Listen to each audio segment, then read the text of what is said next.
Right. All right, welcome to another episode of Veg Networking Canada. We're going to start with our land acknowledgement. We wish to acknowledge, honor, and respect that much of the land we are gathered on is part of traditional unceded territories of many different Indigenous peoples of Canada. We have a very special guest with us today. She is the creator of a super probiotic coconut alt yogurt, a proud supporter of the dairy-free and women of color business owner movements, a Simon Fraser University and University of British Columbia alum. And you can find out more right away now with the hashtag #DoYourGutSomeGood. We have the founder and CEO of Yoggu, Jade Herrmann. Welcome, Jade. Thank you. So our first question for you is, I believe it's around 2017, but why don't you tell us more about your vegan origin story? So I had actually become vegetarian when I was in grade 9. So I think I was about 14 at the time. One of my girlfriends had brought in a book. And it, actually, oddly enough, the book was called Skinny Bitch. And I actually despise the name of the book, but I understand why it was so powerful in changing people's, thoughts about animal welfare and all this sort of thing. Because I think when you play on people's weight sort of issues, sometimes you can end up drawing in a lot more people than you would have maybe expected with maybe perhaps a vegan a title or something of that sort. So anyways, I read the book and it had nothing to do about weight loss. I knew that wasn't the case, but it had everything to do about just like animal welfare. And it gave a lot of examples about hog farms and chicken farms. And it was just really mind blowing for me. And so at the age of 14, I literally remember coming home and saying to my mom, I'm going vegetarian. And I mean, at the time, I think Daya had just launched, tofu was something that I ate, but like veganism and vegetarianism was just sort of starting. And I remember my mom being a little bit concerned because she wasn't too sure what she would make me. And I assured her, like, Mom, I'm going to be making my meals myself. Don't worry about it. So this was a huge sort of responsibility for me to take on. But honestly, it was sort of this first dive into food and nourishing my body and really being this sort of conscious consumer that I really feel like I am today. I really have a lot of respect for the foods that I do eat. And I just feel like so much of that has come from this sort of journey of being a vegan and going on this plant-based sort of lifestyle. And so fast forward, I think about 8 years or so, I then made the transition fully to veganism. And that was after spending a year living in France, eating really decadent cheese and yogurt and ice cream, gelato. And I came back and I just felt like something needed to change in my life. I was going through a really transitionary phase and I decided to go plant-based. And then shortly after, I ended up getting a job working for Vega, which is a plant-based protein company here in Vancouver. So I started working for them and it was great because they actually had a plant-based chef that made us lunch every day, which was amazing.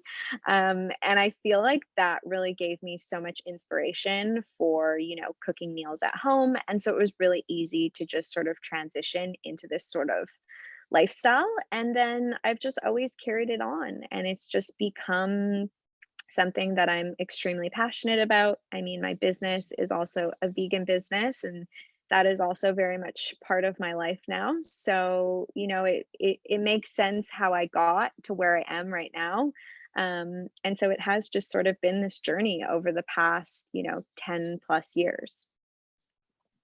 That's amazing. Yeah, at least you made it easy on your mom and you said, I'm going to cook my own stuff. That's so amazing. Yeah. And then, the power of community around you and the people that you're around to spur that on. Amazing.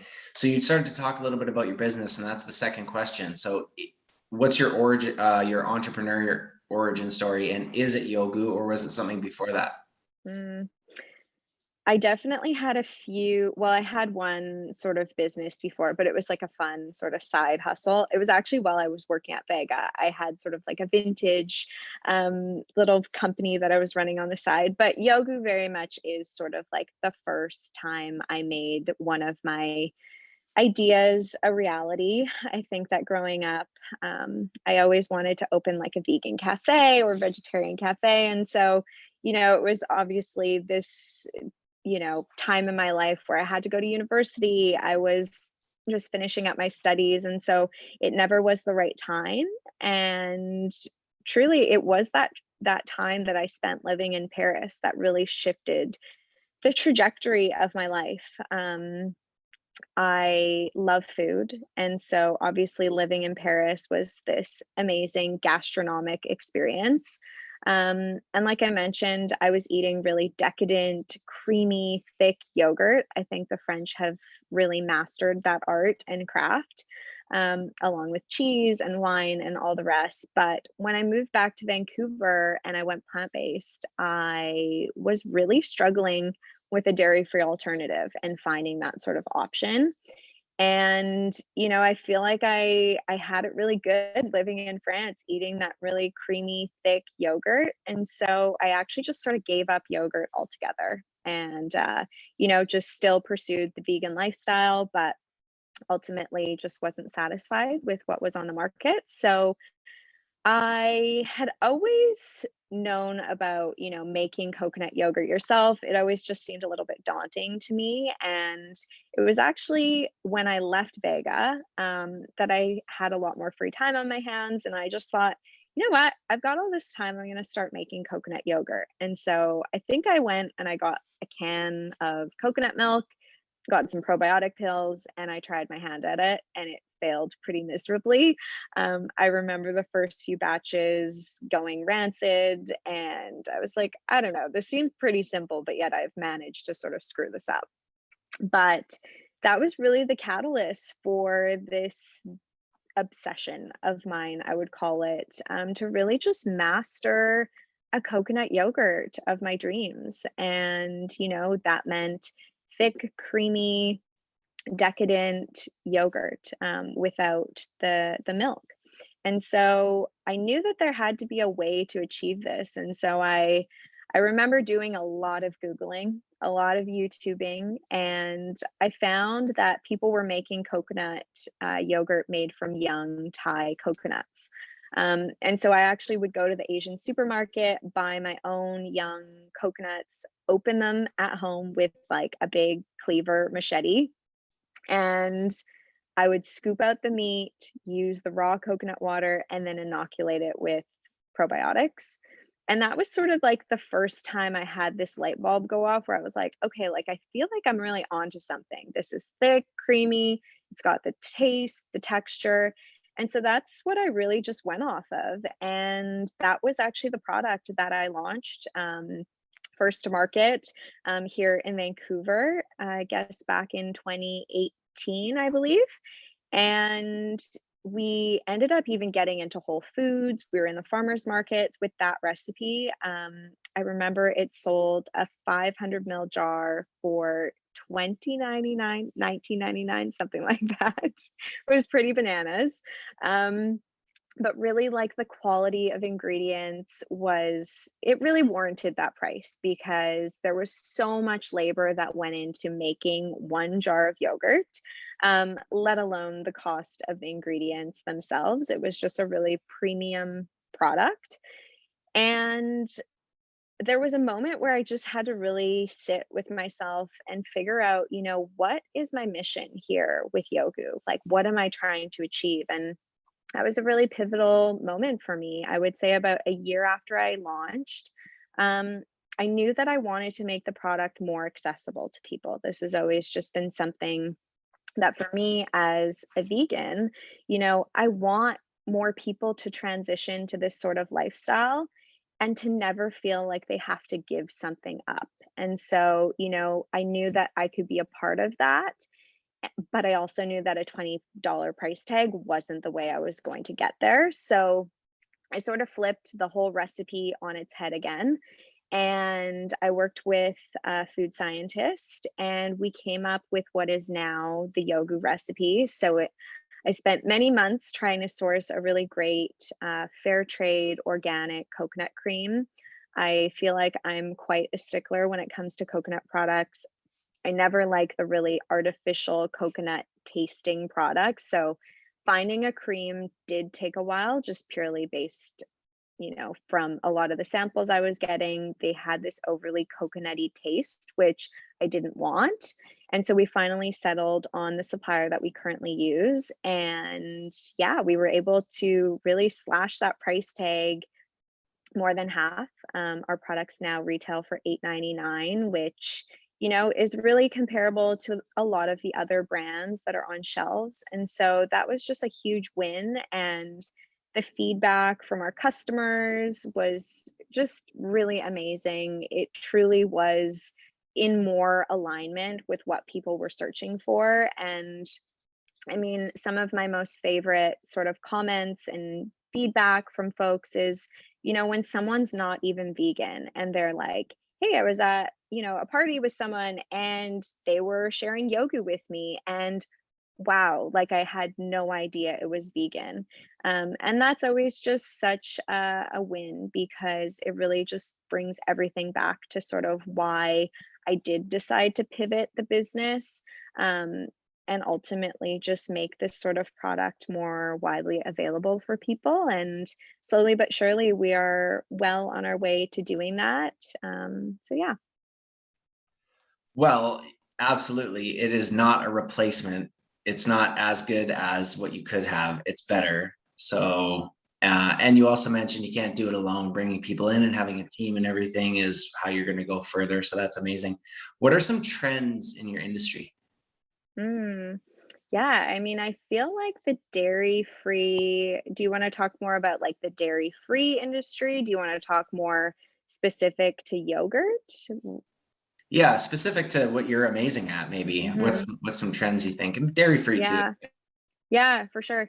I've seen definitely a lot of brands. Like I saw Chobani actually recently. They came out with like a full fat, sort of like Greek style yogurt. I think that, more and more people are sort of over the watery options.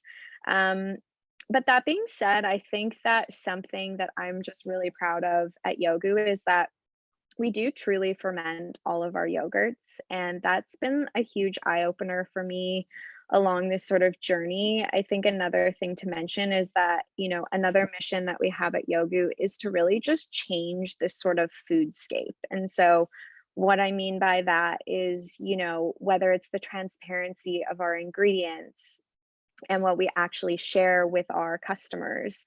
For example, we actually truly ferment our yogurts. So we're not just, adding some probiotics and some citric acid and saying it's yogurt. We're actually letting that flavor build through fermentation. And I think that that is so unique to Yoggu, not only for like the great probiotic benefits, but really that's how we achieve that taste. And all of our product is craft fermented. So when I say craft fermented, it's like it's done in small batches. It's not done, the way that I think a lot of companies are doing it. And I think it's just really a missed opportunity, because people are demanding better products that taste good. I think that so much in the vegan sort of um, the vegan categories of things, especially dairy and dairy-free yogurt, or pardon, dairy-free products and dairy-free yogurt, is no one's really been addressing like the flavor. I think that so many people are sort of, hitting so many of the sort of things like, oh, it needs to be keto or gluten free or whatever else, but they're not hitting something that is just so important, which for me is flavor. If you're going to try and convert anyone or try and help anybody try and sort of convert over to veganism, and we meet people where they're at. Like, we're not about, hey, you need to be vegan if you are consuming Yoggu. But I just think that flavor needs to be the top priority. And so I'm seeing a lot more, sort of going back to your question about trends, companies addressing the texture and addressing the probiotics and the health components. But I think that, flavor is something that just needs to be really executed more and more. Boom, everybody, you heard it here first, because Yoggu is a trendsetter in terms of taste, and it sounds like ahead of the curve with sort of maybe like craft fermentation. That's really, really cool. You're like a scientist, I guess, part-time scientist, full-time scientist. Yeah. Yeah, or Um, surround myself around really great scientists. yeah, exactly. That's probably more like it and better. Mhm. So does Yoggu, yeah, where is Yoggu going in the future? Like across Canada? Are you already there yet? What's up? Mm. So we actually launched in Toronto this summer in July, which was huge. I would say Toronto and Alberta, we've had the most sort of demand outside of BC. And so we just felt like, there's never going to be perfect time. We just need to do it. And so, the ducks sort of aligned and we launched in July. And it's been really incredible to just really, we've always been big on just sort of like organic growth, because we are a startup and we don't have a bunch of spend in that sort of area yet. But it really, just from people's emails and Instagram posts and stories, just really seeing how this product has changed their lives. I mean, people either say it's a game changer or it's life changing. And I don't take that lightly, like if it changes your life or you say it does, that's pretty huge for me, to know that before Yoggu, there wasn't an option that, sort of checked all the boxes. And so just really cool to see sort of more people have access to our product. We're going to be launching in Alberta very, very soon. We have a lot of really excited Albertans who are ready for our product. And then, yeah, we'll just be continuing to expand across Canada and then hopefully into the US very soon. We already have some retailers that are really excited about our product. And so it's really just, once again, getting those ducks in a row to make that all happen. Absolutely. Well, you're definitely on the way. So US, watch out. What are some charitable organizations that Yoggu supports, or is that something coming down the pipe? hmm it was interesting. I was thinking about this question, and I think that so our whole sort of like mission is to make these sorts of products more and more accessible to people. So we've always just been quite grassroots about our ways that we really give back. In Vancouver, for instance, there's a lot of community fridges. So oftentimes, we'll go around and we'll just put, product in these fridges, or we'll donate them to various shelters. During COVID, we did a lot to like downtown East Side shelters. Um, and then to also, families in need, because we just want more people to be eating these products, especially causes that, have involvement with families and children. I do think that these sorts of products, especially Yoggu, no refined sugars, it's a probiotic, it's dairy free, like they're just so needed. And then sort of like on the other side of that, there are a lot of really amazing vegan causes that we often sort of donate things to, for raffles or things like that. More recently, there was one, actually, I think it's on Vancouver Island, but it's called Home for Hooves. So they're an animal sanctuary, and they reached out, and we're really excited to be partnering with them. I think this month or next month. I'm not too sure, but yeah, it's just also really nice to connect with other vegan businesses as well, because I really just want to uplift them and be supportive when we can. Well, that's what that question is all about. Like, there's no comparison, and every little bit helps. hmm Even sometimes businesses that are starting, maybe we talk to them and they're just folding that into their business plan or whatever. So that's amazing. And yeah, Home for Hooves, I think, is now going from 70 animals to 170, and they're getting more property. And so there's a lot going on the island for the vegan Mm. movement. And you mentioned it before, there's not the seed capital yet, but maybe somebody watching this might have some other ideas. What is a book, podcast, or app that you would recommend when it comes to entrepreneurship? Mm. Well, my favorite book, hands down, and I've reread it many times because it speaks to me differently every time, but Shoe Dog, by Phil Knight. He's the founder of Nike. And, more recently when I read it, I feel like we're in this really sort of big explosive growth stage of the business. And there's been so many tests. I feel like the past 3 weeks have been a massive test for me of just, grit, determination, all these sorts of things. And, when I think about sort of Shoe Dog as this book, it's really just like, man, Phil Knight was thrown every curveball, everything. And he still really managed to fight his way through and fight with, this sort of integrity. And I just really respect his journey. And I think that, I've sought out a lot of podcasts. For example, NPR has a great series called How I Built This with Guy Raz. I love that podcast because, I mean, like anything, whether it's your mental health, whether it's just your journey in entrepreneurship, I think that when you feel less and less alone, it's really helpful on those days where, you're just sort of lacking that motivation. And so when I'm feeling sort of down, I'll usually just go for a walk and listen to How I Built This episode. But also there was a phase where I was really interested in sort of investment and funding. And I really was just sort of seeking out podcasts and seeing like, okay, do people talk about this? And truly the answer is no. Like a lot of people don't talk about that sort of thing. I think it's very sort of specific to everybody's entrepreneurial journey. And so it was sort of like this question mark for me. And so I really just sort of sought out a lot of podcasts, but didn't quite give me enough sort of golden nuggets that I wanted. It ended up just being a lot more through conversations with various mentors and asking questions there. But yeah, I always have my eyes out for great podcasts. I've also been listening to Zach from the Juice Truck.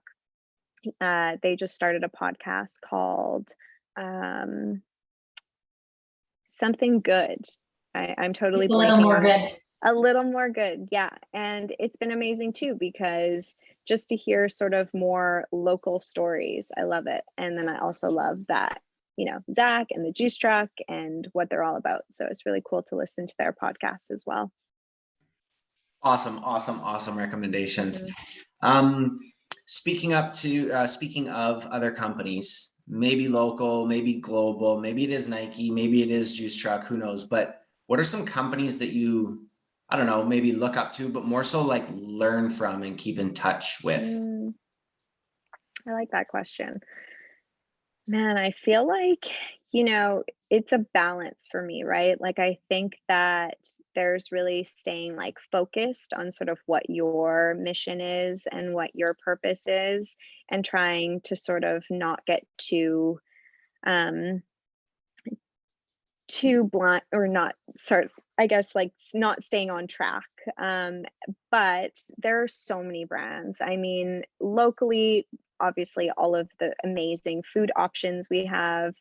We partner with a lot of amazing brands like Mila, Alif, the Juice Truck.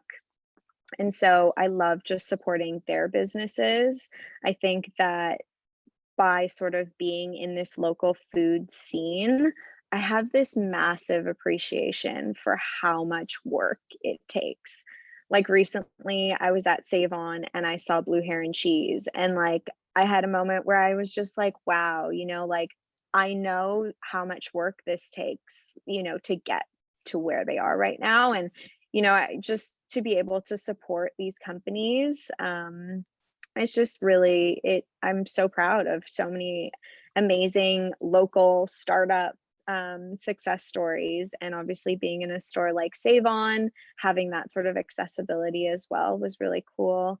And then I think just sort of like bigger brands, Patagonia has always been a company that I've always really looked up to. I was reading a book of theirs called Let My People Go Surfing.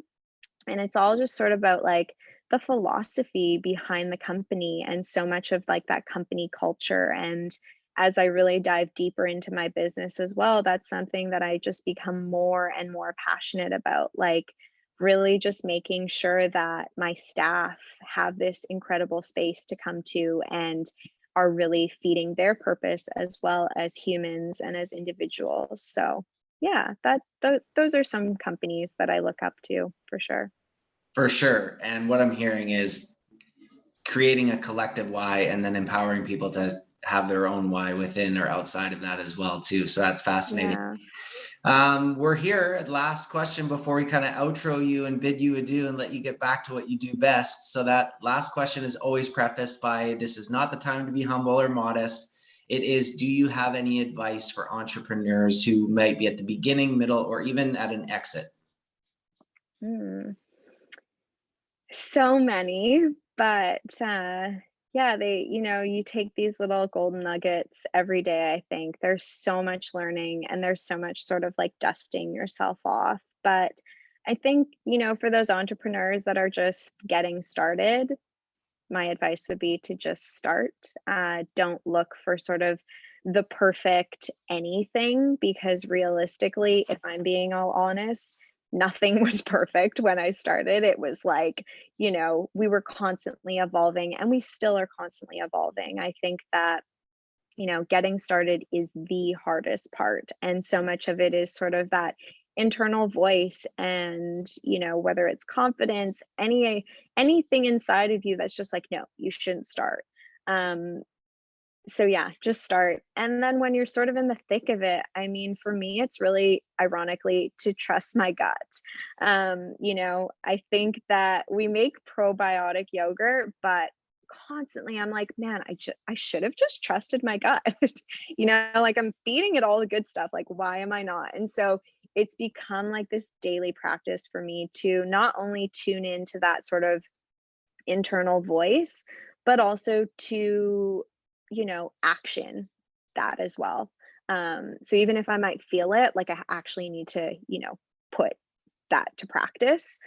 But sometimes it's harder said than done. So, that's just been huge. And I think there's so much noise when you're starting a company. Everybody wants to be of service and everybody wants to give you their version of things. And I think sometimes you always know what feels right. And so it's really just taking that time to really sit with that.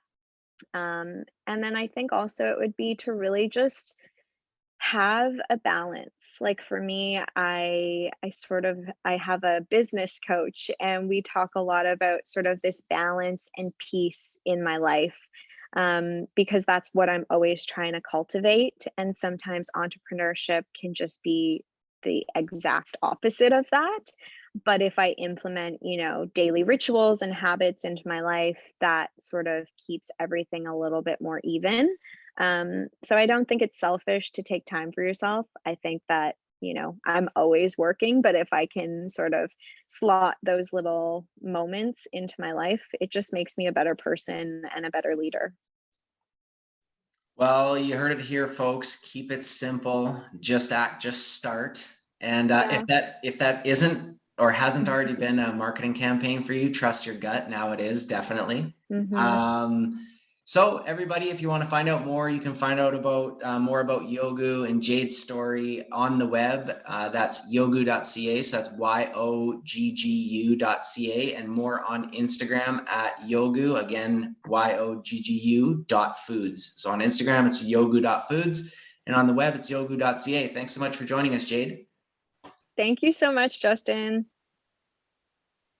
Okay, bye everyone. So nice to meet you, Sandra. So